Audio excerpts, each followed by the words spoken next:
नमः श्रीवर्धमानाय निर्धूतकलिलात्मने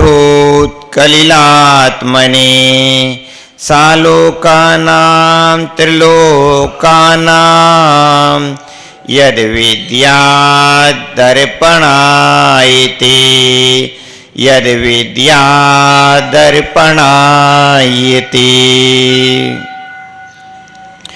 गुरु अरहत गुरु सिद्ध गुरुराचार्य पाटिका गुरु साक्षात् परम साधु तस्मै श्री गुरवे नमः।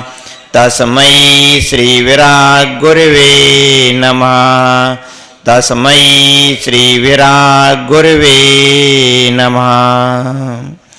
अनंतानंद सिद्ध परमेष्टि भगवानी की, देवादिदेव एक खजरा श्री पार्श्वनाथ भगवानी की, देवादिदेव एक खजरा श्री श्रीमंदर स्वामी भगवानी की, परम पूज्य आचार्य शमंत्रभद्र स्वामी की, परम पूज्य वात्सल रत्नाकराचार्य श्री विमल साई जी महाराज की, परम पूज्य तपस्वी सम्राटाचार्य श्री सन्मति साई जी महाराज की, परम पूज्य योग प्रतिकोण प्रवर्तक सर्वोत्कृष्ट समाधि साधक गणाचार्य गुरुदेव श्री विराट साई जी महामुनि राज की, परम पूज्य श्रोणियाचार्य श्री विशुद्ध साई जी महामुनि राज की, अहिंसामयी विश्व धर्म की।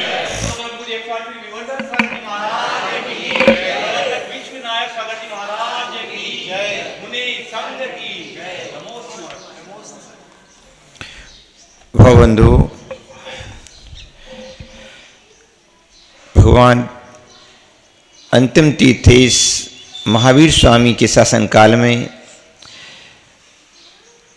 आचार्य भगवान समंतवद स्वामी का महान ग्रंथ रत्नकर्ण श्राव का चार, जिसमें कल आचार्य भगवान परम पूज्य गुरुदेव गणाचार्य श्री विराट साई जी महामुनि राज, जिन्होंने अपने जीवन में लगभग 248 शिष्यों को दीक्षाएं प्रदान की, जिनके निर्यापकाचार्यत्व में 147 मुमुक्षुओं ने संलेखना पूर्वक समाधि मरण को प्राप्त किया, जिनके हस्तकमलों से अनेकानेक ग्रंथों पर संस्कृत टीकाएं लिखी गईं। आचार्य कुनकुन स्वामी के ग्रंथ, जिन पर 84 पहाड़ आचार्य कुनकुन स्वामी ने लिखे, जिनमें से वर्तमान में जो ग्रंथ उपलब्ध हैं उनमें 4 ग्रंथ ऐसे रहे जिन पर अभी तक संस्कृत टीकाएं नहीं हुई थी। ऐसे आचार्य कुनकुन स्वामी के महान ग्रंथ रत्नात वारसाणुवेखा, जिसकी 2 फर्में वाचना चल रही है। वारसाणुवेखा पर परम पूज्य आचार्य भगवान ने सर्वोदया संस्कृत टीका लिखी, जिसका कि प्रकाशन भारतीय ज्ञानपीठ से 2 भागों में हुआ। और जब जयपुर में युग प्रतिक्रमण यति सम्मेलन चल रहा था, उस अवसर पर उस ग्रंथ का विमोचन किया गया था और वहाँ उपस्थित लगभग 100 विद्वानों की उपस्थिति में वहाँ पर उस पर विद्वत संगोष्ठी भी हुई थी, विमोचन भी हुआ था।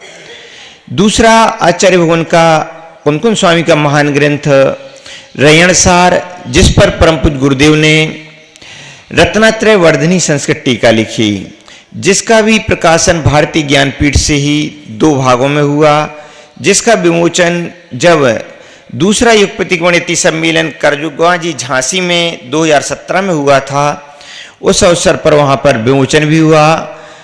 250 साधुओं की उपस्थिति में वहाँ पर विद्वत संगोष्ठी भी संपन्न हुई थी और इस प्रकार से वहाँ पर विमोचन किया गया था। और आचार्य कुनकुन स्वामी के ही मान ग्रंथ लिंग पहाड़ और शील पहाड़ पर आचार्य भगवान परम पूज्य गुरुदेव ने स्मरण प्रबोधनी टीका और स्मरण संबोधनी टीका लिखी, जिसका विमोचन तीसरे योग प्रतिकोण यति सम्मेलन में, जहां पर ब्रागुदय तीर्थ पथरिया में 2023 में योग प्रतिक्रमण यति सम्मेलन भी हुआ था। और वहीं पर जो विशाल तीर्थ का परम पूज्य गुरुदेव की जन्म स्थली पथरिया में विशाल तीर्थ का निर्माण हुआ था, तो उसका पंचकल्याणक प्रतिष्ठा भी बहुत ही अति भव्यता के साथ में लगभग 250 पिच्छुओं की उपस्थिति में वहां पर संपन्न हुआ था। 300 पिच्छुओं की उपस्थिति में वह संपन्न हुआ था। और वहीं पर भारतीय ज्ञानपीठ से प्रकाशित लिंग पहाड़ और शील पहाड़ की इन टीकाओं का स्वर्ण प्रोदनी और स्वर्ण संबंधी टीकाओं पर का विमोचन और विद्वत संगोष्ठी भी संपन्न हुई थी। इसके अतिरिक्त परम पूज्य गुरुदेव ने प्राकृत में और संस्कृत में अनेक भक्तियां लिखी। जो भक्तियां आचार्य पूज्यपाद स्वामी ने संस्कृत में लिखी हैं और आचार्य कुंदकुंज स्वामी ने प्राकृत में लिखी थी, वह कुछ कम थी। तो जो भक्तियां कम थी उनकी पूर्णता की आचार्य भगवान ने प्राकृत में लिख करके अनेक संस्कृत प्राकृत में स्त्रोतों की रचना की। आचार्य माघनंदी स्वामी का महान ग्रंथ सार समुच्चय, जिसमें 204 सूत्र आचार्य माघनंदी ने स्वामी ने लिखे हैं। जब वह ग्रंथ हम सभी को पढ़ा रहे थे, अध्ययन करा रहे थे, तब आचार्य भगवान ने महसूस किया कि इस ग्रंथ के प्रत्येक सूत्र की विवेचना की आवश्यकता है। तब आचार्य भगवान ने परम पूज्य गुरुदेव ने प्रत्येक सूत्र पर 24 सूत्र लिखे। ऐसे 204 सूत्रों पर आचार्य भगवान ने 3389 संस्कृत में 24 सूत्रों की रचना की। तो ऐसा 24 सूत्र सार समुच्चय पर लिखे। एवं जल बिंदु महाकाव्य, एक बहुत ही सुंदर महाकाव्य आचार्य भगवान के द्वारा लिखा गया है, जिसका विमोचन भी उस ब्रागोदय महामहोत्सव के अवसर पर 2023 में किया गया था। और 18 लिपियां, जिस प्रकार से ब्राह्मी लिपि है उसी प्रकार से अनेक प्रकार की लिपियां भी हैं, जिनमें 18 लिपियों की रचना परम पूज्य गुरुदेव ने की। और ऐसे 18 लिपियों का लेखन जब ब्रागोदय का पंचकल्याणक हुआ, तो वहां के पंचकल्याणक में वहां पर लाल पत्थर जो वहां पर सबसे नीचे की मंजर में लगाया गया था, तो वहां पर चत्तारी नमोकार मंत्र और चत्तारी मंगल का पाठ उन अलग अलग लिपियों में वहां पर उत्कीर्ण किया गया। ऐसे परम पूज्याचार्य भगवान परम पूज्य गुणाचार्य श्री बरागसाई महाराज थे, जिन्होंने बहुत से ग्रंथों का अध्ययन, जब उनकी सन्निधि में लगभग 22 वर्षों तक रहने का सौभाग्य प्राप्त हुआ, तो अनेक ग्रंथों का अध्ययन कराया। तो उसमें रत्नगण श्रावकाचार्य ग्रंथ का भी अध्ययन कराया था परम पूज्य गुरुदेव ने। इसी रत्नगण श्रावकाचार्य में आचार्य समंतवत स्वामी यहाँ पर कल बतलाया था आचार्य समंतवत स्वामी ने कि धर्म के प्रभाव से कुत्ता भी देव हो जाता है और देव भी कुत्ता हो जाता है। देवगति के देव भी दूसरे स्वर्ग तक के देव, यदि उन्होंने स्वर्ग में रह करके धर्म से नहीं जुड़े, अपितु अथवा सम्यक दर्शन को प्राप्त नहीं हुए, तो पहले और दूसरे स्वर्ग के देव की गति बतलाई गई कि वह एक इंद्रिय पर्याय तक के जीवों की अवस्था को प्राप्त कर सकते हैं, एक इंद्रिय जीव तक हो सकते हैं। स्वर्ग के वही देव जो कि निरंतर भोगों में लगे रहते और भोगों में ही जिन्होंने अपना पूरा जीवन व्यतीत कर दिया, ऐसे देव देवगति से च्युत होकर के और एक इंद्रिय पर्याय तक को प्राप्त हो जाते हैं। और अन्य इसके ऊपर के देव भी आकर के वहां से च्युत होकर के, देवगति से च्युत होकर के धर्म के अभाव में, सम्यक दर्शन के अभाव में, वह निरंतर भोगों को भोगने के कारण से पंचेंद्रिय तक के प्राणी हो सकते हैं। पंचेंद्रिय में आते हैं लेकिन त्रिंच गति में ही उत्पन्न होते हैं, त्रिंच गति में उत्पन्न हो जाते हैं। मनुष्य गति में भी उत्पन्न हो सकते हैं, लेकिन अनेक जीव त्रिंच गति में ही उत्पन्न हो जाते हैं पंचेंद्रिय पर्याय में। तो बंधुओं, ऐसा नहीं है कि जिसने एक बार देवगति को प्राप्त कर लिया तो उसका कल्याण हो गया। देवगति के जीव भी यहाँ पर आकर, इस मध्यलोक में आकर के एक इंद्रिय पर्याय को और त्रस पर्याय को भी प्राप्त कर लेते हैं, त्रिंच गति की पर्याय को भी प्राप्त कर लेते हैं। तो बंधु, ये इस प्रकार की अवस्थाएं भी बन जाती हैं। और अन्य त्रिंच जीव भी धर्म को धारण करके वह भी क्या हो जाते हैं, देव होते हैं। तो यह सम्यक दर्शन का प्रभाव होता है, धर्म का प्रभाव होता है। कल आचार्य भगवान ने बतलाया कि स्वापी देवोपि देवा, स्वान भी क्या हो जाता है, देव हो जाता है, कुत्ता भी देव हो जाता है। कुत्ता। जहां पर कुत्ते के विषय में बतलाया गया तो वहां पर बतलाया गया कि जो श्रेष्ठ शिष्य होता है, श्रेष्ठ शिष्य की निद्रा कैसी होती है, होनी चाहिए? श्वान के समान। श्वान की निद्रा कैसी होती है?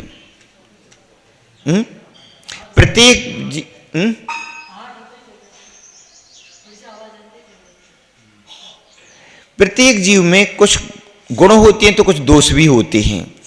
कुत्ता कुत्सित स्वभाव का होता है, हिंसक स्वभाव का होता है, हिंसा उसका स्वभाव होता है, लेकिन उसमें गुण भी पाया जाता है।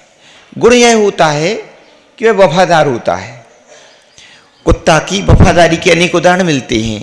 तो कुत्ता जहां पर जिसके मालिक के पास रहता है तो उस मालिक के रहते पास में यदि कभी प्रसंग आ जाए, कोई वहां पर अनजान व्यक्ति आ जाए तो वह भौंक करके उसको भगाता है, और कभी कोई अन्य वस्तु वहां से ले जाए तो उसके पीछे दौड़ता भी है।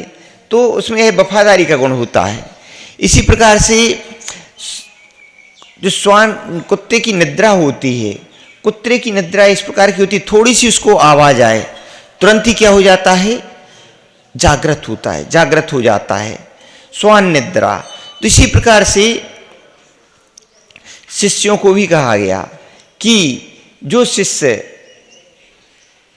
शिष्यों की निद्रा भी कैसी होनी चाहिए? श्वान के समान। क्यों?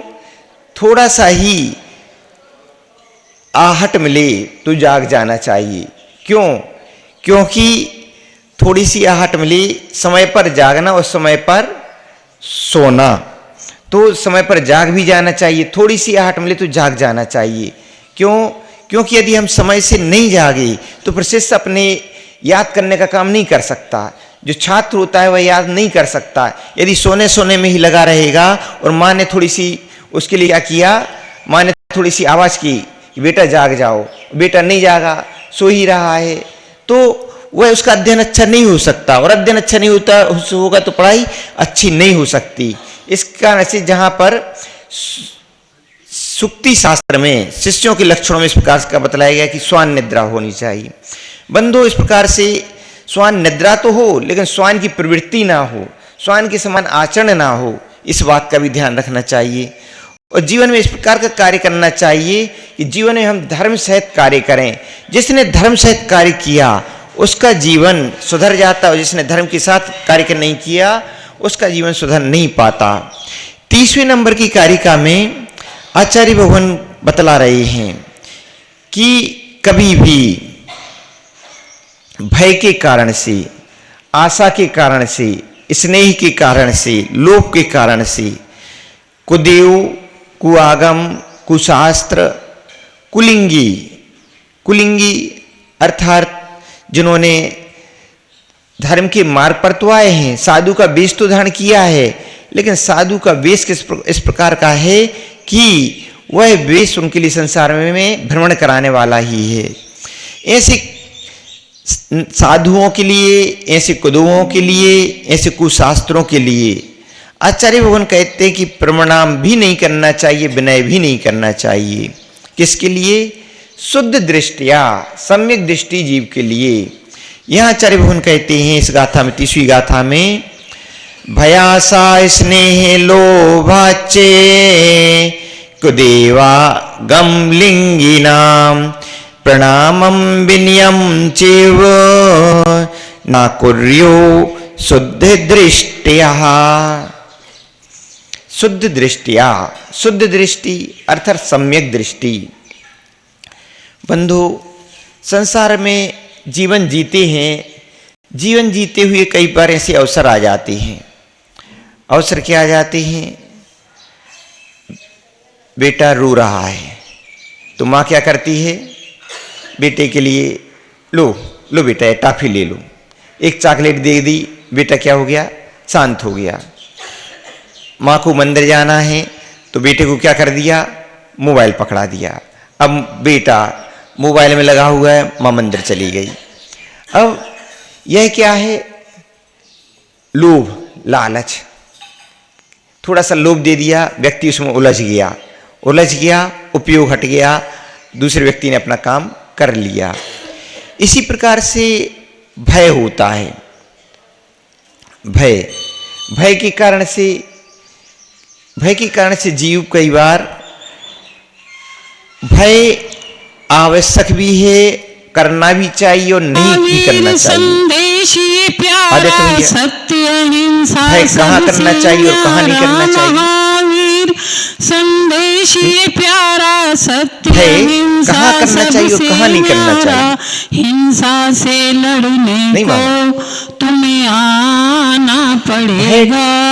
भय ऐसे स्थान पर तो करना चाहिए जहाँ पर हमारा सुधार हो रहा हो, लेकिन ऐसे स्थान पर नहीं करना चाहिए जहाँ अपना पतन हो रहा हो। पिताजी आपके लिए डांट रहे हैं कि स्कूल जाओ, पिताजी आपके लिए बोल रहे हैं कि उठो और पढ़ाई करो, पिताजी आपके लिए बोल रहे हैं कि जाओ मंदिर जाओ, पिताजी आपके लिए बोल रहे हैं कि जाओ आपके लिए अभिषेक करना है, अभी स्कूल की छुट्टियां चल रही हैं, अभिषेक करना है। यहां पर तो उनका भय होना ही चाहिए, यहां पर कभी प्रतिकार नहीं करना चाहिए इस प्रकार के भय की। परम पूज्य गुरुदेव गणाचार्य शिवराक्षा जी महाराज एक बात कभी कभी बोलते थे। परम पूज्य गुरुदेव का अनुशासन बहुत स्ट्रिक्ट था। कैसा? जैसा कि कहा गया कि गुरु कैसे होते हैं, नारियल की तरह। नारियल कैसा होता है? ऊपर से कठोर और अंदर से मुलायम। तो ऐसे पूज्य गुरुदेव ही थे, ऊपर से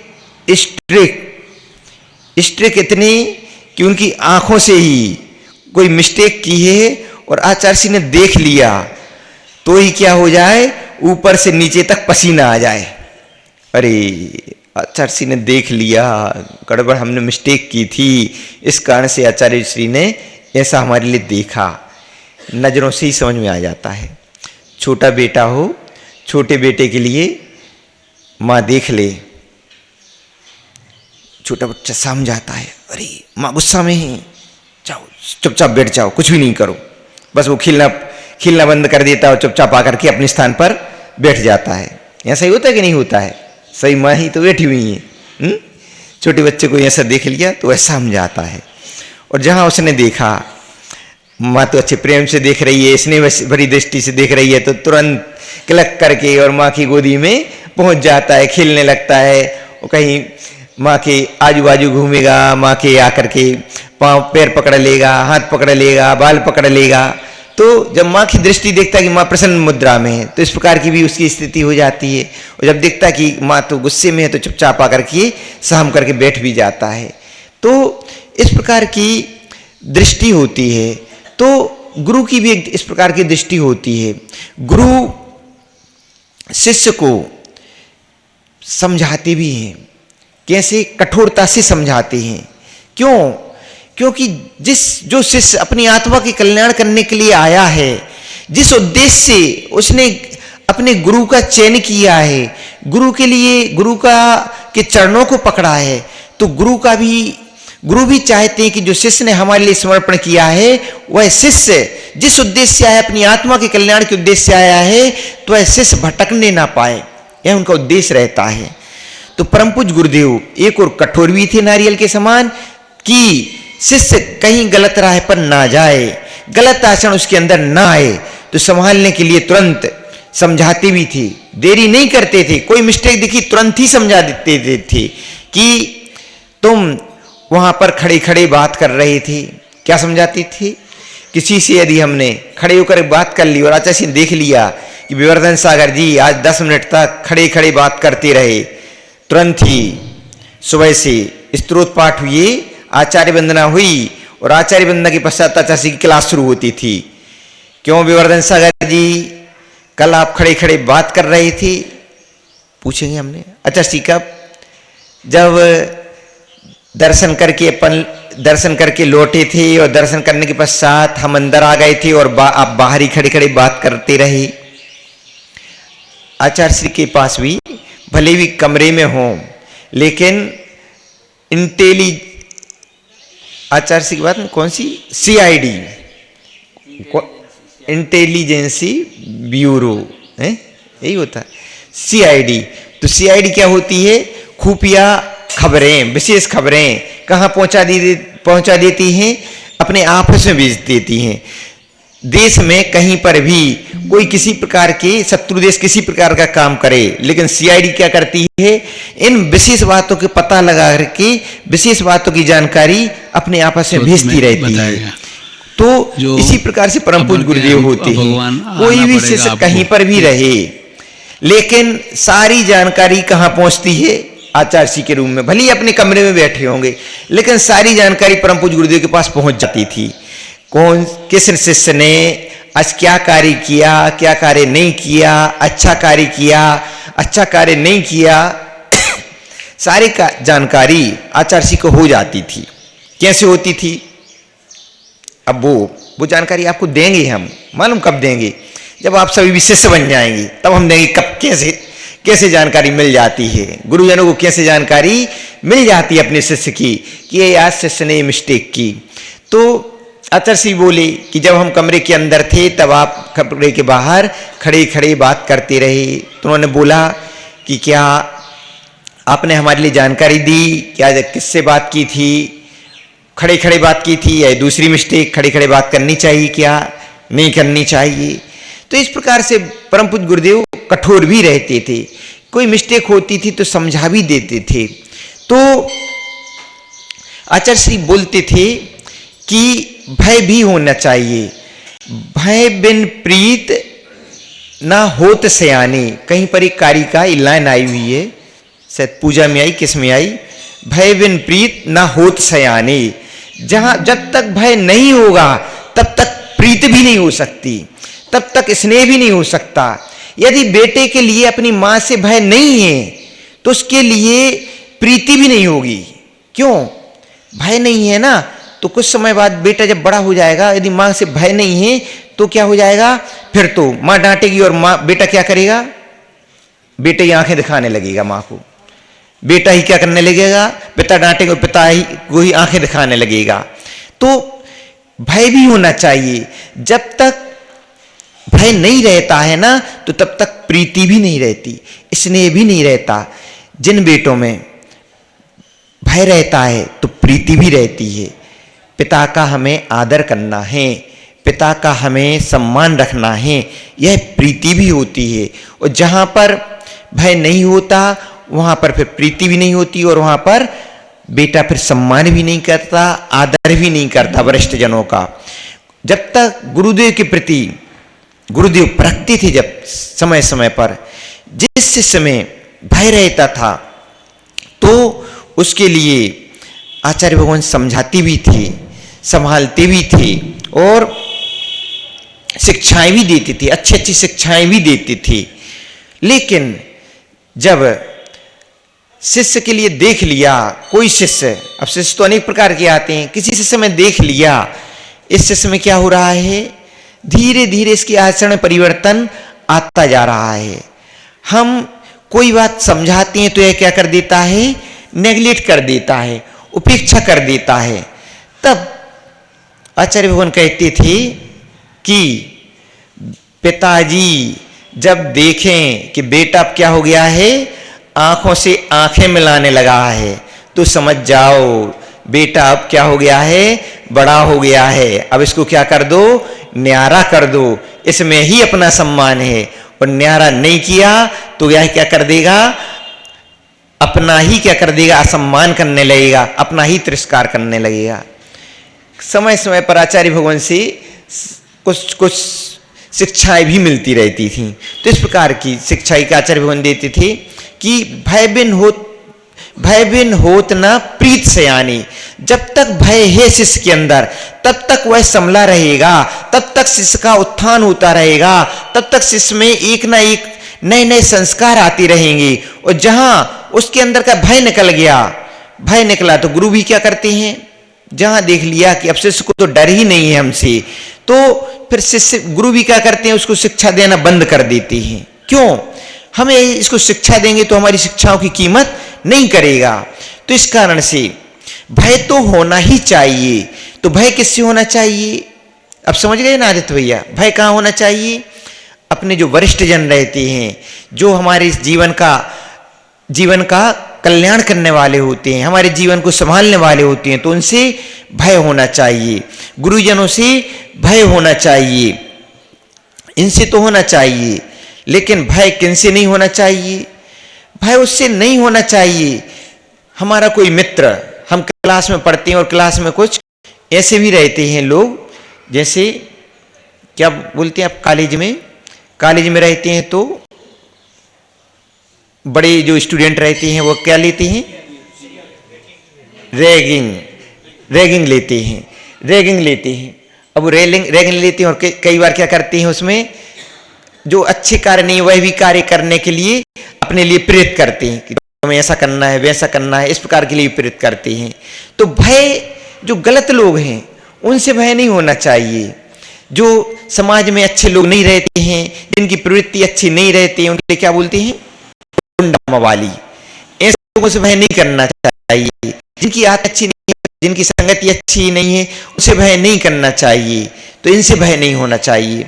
तो यह भय, यहाँ आचार्य भगवान बतला रहे हैं कि भय के कारण से और आशा के कारण से, आशा अर्थात कई बार ऐसा होता है जीवन में कि किन्हीं से हमारे लिए आशाएं रहती हैं कि इस व्यक्ति की हम सेवा करेंगे तो हमारे लिए अच्छे धन की उपलब्धि हो जाएगी। कई लोग नेताओं के पीछे पीछे भागते रहते हैं। क्यों भागते रहते हैं? नेताओं के पीछे भागेंगे तो क्या हो जाएगा? हमारे बिगड़े काम बनते रहेंगे। इस कारण से कुछ लोग नेता के पीछे पीछे ही लगे रहते हैं, और ताकि हमारा कोई भी काम बिगड़े, काम भी कुछ लोग ऐसे करते हैं, अच्छे काम नहीं करते, गलत काम करते हैं, और गलत कामों में नेताओं का सहयोग चाहिए पड़ता, तो उन नेताओं की चमचागिरी करते रहते। तो आशा, ऐसी आशा से वह उनकी चमचागिरी करती रहती, यह आशा कहलाती है। स्नेह क्या कहलाता है? प्रीति, स्नेह भाव। स्नेह के कारण से परिवार में एक दूसरे के प्रति, माता पिता भाई बहन सबकी आपस में क्या रहता है? स्नेह रहता है। स्नेह के कारण से, लोभ के कारण से लोभ रहता है, लोभ के कारण से और धन की प्राप्ति हो जाए, अच्छी वस्तु की प्राप्ति हो जाए, लोभ होता है। तो आचार्य भगवान बतला रहे हैं कि भय से, आशा से, स्नेह से, लोभ से क्या नहीं करना चाहिए? कुदेवागम लिंगी नाम, कुदेवों के लिए, कुशास्त्रों के लिए और कुलिंगियों के लिए प्रणामम विनयम चियो ना कभी प्रणाम करना चाहिए, ना कभी विनय करनी चाहिए, ना कुयो कभी नहीं करना चाहिए। शुद्ध दृष्टिया, सम्यक दृष्टि जीव के लिए यह सब नहीं करना चाहिए। भय भी नहीं करना चाहिए। किनसे भय नहीं करना? तो यहां लिख दिया आचार्य भगवान ने। यहां लिखा है कुदेवों की मान रहे हैं। किसके कारण से? भय के कारण से। भय के कारण से इसलिए मान रहे हैं, अरे उनकी हम पूजा नहीं करेंगे, उनकी अर्चा नहीं करेंगे, हमारे तो दादा परदादा और सभी लोग उनकी पूजा अर्चना करते आए हैं और अब हम बंद कर देंगे तो अभी तो आपदा विपदा आ जाएगी, हमारे उन परिवार में उनने ऐसा नहीं किया था तो उनके लिए यह रोग हो गई थी, यह बीमारी हो गई थी, उनके लिए ऐसी आपत्ति विपत्ति आ गई थी। इसका भय, इस लोक का भय, परलोक का भय, यह सब क्या है? भय। इस कारण से कुदेवों की पूजा करना, अर्चना करना, बंधु भय। अन्य लोग होते हैं भय के कारण से प्रेरित करते हैं धर्मांतरण के लिए। ऐसा समय भी निकल गया पूर्व में, ना जाने अपना जैन समाज कितना बड़ा जैन समाज था, बहुत बड़ा जैन समाज था, लेकिन बाद में ऐसे आताताई राजा हुए जिन्होंने दबाव डाल करके, प्रेशर डाल करके ना जाने किस प्रकार से धर्मांतरण कराया। उल्लेख मिलते हैं कि पूर्व में अनेक ऐसे मुस्लिम राजा भी हुए, जिन मुस्लिम राजाओं ने, औरंगजेब आदि ऐसे राजा हुए कि जब ना जाने किस किस प्रकार से लोगों को कष्ट दे करके, पीड़ा दे करके और अनेक लोगों को मृत्यु के घाट पर उतार करके और उनका धर्मांतरण कराया। इस प्रकार की वेदनाएं समाज को झेलनी पड़ी और अनेक अनेक जगह पर चित्र दिखते हैं। आपके इस मंदिर में भी हैं, आपके इस मंदिर में जो उस साइड उस तरफ में पार्श्वनाथ की वेदी बनी हुई है, तो पिलर के ऊपर आप देखेंगे, पिलर के ऊपर कुछ फोटो चित्र बने हुए हैं। तो कैसे चित्र बने? चित्र वह श्रावक के हैं, लेकिन श्रावक के चित्र में क्या है, उसकी मुद्रा थोड़ी इस प्रकार की है कि दाढ़ी बनी हुई है, ऊपर से टोपी लगी हुई है। पूर्व में क्या रहा है, जब मुस्लिम राजाओं का इस प्रकार का बहुत अधिक दबदबा रहा, उस समय लोगों को वेशभूषा भी इसी प्रकार की धारण करनी पड़ती थी। धर्म तो अपना जैन धर्म पालन करते थे, लेकिन उनकी वेशभूषा यदि वो इस प्रकार की वेशभूषा धारण नहीं करते थे तो दूसरे वह मुस्लिम आदि राजा इस प्रकार का कष्ट देते थे, तो उनको फिर अपनी इस प्रकार की वेशभूषा रखनी पड़ती थी। तो उस समय जो पिलरों में बने हुए हैं, तो उस मंदिर हमें लगता है कितना प्राचीन हो गया ये मंदिर, लगभग 600-700 वर्ष हो गए होंगे, 300-400 वर्ष, 400 वर्ष हो गए लगभग। तो 400 वर्ष हो गए, तो उस समय ऐसा मान लो आग्रह दुराग्रह रहा कि उनके आग्रह दुराग्रह के कारण उस प्रकार का वेश रखना पड़ा। और तो फिर वहां पर जब वो श्रावक उस वेश में रहते थे, कई स्थानों पर ऐसा देखा गया कि जो मूर्ति थी, मूर्ति के नीचे वेदी में अथवा मूर्ति के नीचे जो जहां प्रशस्ति लिखी जाती है उस स्थानों पर श्रावक हाथ जोड़ करके बने हुए हैं, लेकिन उनकी मुद्रा कैसी है, वही दाढ़ी आदि वाली। तो उस समय एक वेशभूषा उस समय उन लोगों को वैसी धारण करनी पड़ी थी। बाद में समय रहते जब देखा कि हाँ अब इस प्रकार का दुराचार बंद हो गया, तो फिर उन्होंने अपनी वेशभूषा में भी परिवर्तन लाए। तो उस समय धर्मांतरण का काफी प्रयास किया गया, और उसी प्रयास उस समय में अनेक अपने जो प्राचीन मंदिर थे, एलोरा के मंदिर, प्राचीन मंदिर जब दर्शन किए तो देखा किस प्रकार से एलोरा की प्राचीन मंदिर की मूर्तियों को क्या कर दिया गया है, छत विच्छत कर दिया गया। अन्य स्थानों पर भी जाते हैं तो प्राचीन क्षेत्रों की मूर्तियों को छत विच्छत कर दिया गया। ग्वालियर में जाकर के देखते हैं तो ग्वालियर में जो प्राचीन खड़गासन मूर्तियां, विशाल मूर्तियां, जिन खड़गासन सुंदर प्राचीन मूर्तियां जो बनी हुई है, सभी के चेहरे क्या कर दिए गए, छत विच्छत कर दिए गए। तो इस प्रकार की अवस्थाएं रहीं। जिंतुर के पास में नेमगिरी है, और नेमगिरी में जो मंदिर है, नेमगिरी का मंदिर वर्षों वर्ष तक मिट्टी से दबा रहा, इसलिए उसकी सुरक्षा हो पाई। जो वहां पर विशाल मूर्ति कलिकुंड पार्श्वनाथ स्वामी की है, नेमिनाथ स्वामी की विशाल मूर्ति है, वही अंदर ही अंदर गुफाओं के अंदर से मंदिर है। तो उस मूर्ति को वर्षों वर्ष तक मिट्टी के नीचे बंद करके रखा गया।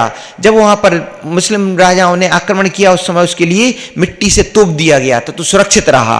बाद में उसके लिए जब कभी बाद के लोगों ने उसको देखा कि अरे यहाँ तो मंदिर है, और फिर उसके लिए निकाला गया तो प्राचीन मंदिर निकला। तो इस प्रकार की अवस्थाएं रही कि भय के कारण से इस प्रकार से कई बार लोगों ने क्या किया, कुछ लोग परिवर्तित हुए, कुछ लोग लेकिन मजबूत रहे, तो उन्होंने स्वयं को परिवर्तित नहीं होने दिया। तो भय के कारण से लोग कभी कभी परिवर्तन ले आते हैं। तो भय के कारण से कभी भी परिवर्तन नहीं लाना चाहिए। कभी भी इस प्रकार के कुदेव, कुआगम, कुलिंगियों को और भी अन्य जो भी हो उनके लिए प्रणाम एवं विनय उनकी नहीं करना चाहिए। बंधुओं, और भी इसमें आचार्य भगवान ने भिन्न भिन्न बिंदु किए। भय से, आशा से, स्नेह से, लोभ से ये सभी कार्य नहीं करना चाहिए, और इसको कल गहराई से कल समझने का प्रयास करेंगे। आज समय हो रहा है आज इतना ही। तो हमें यह समझना चाहिए कि हमें किस प्रकार से अपने सम्यक दर्शन के द्वारा जो अपने देव हैं, जो शास्त्र हैं, गुरु हैं, उनके प्रति आस्था रखनी चाहिए, विनय रखनी चाहिए, उस आस्था विनय को कम नहीं करना चाहिए। ऐसा आचार्य भगवान का यहाँ आशा है, उसको समझना चाहिए। परम पुरुष शंकराचार्य देव शास्त्री विराट जी महामुनि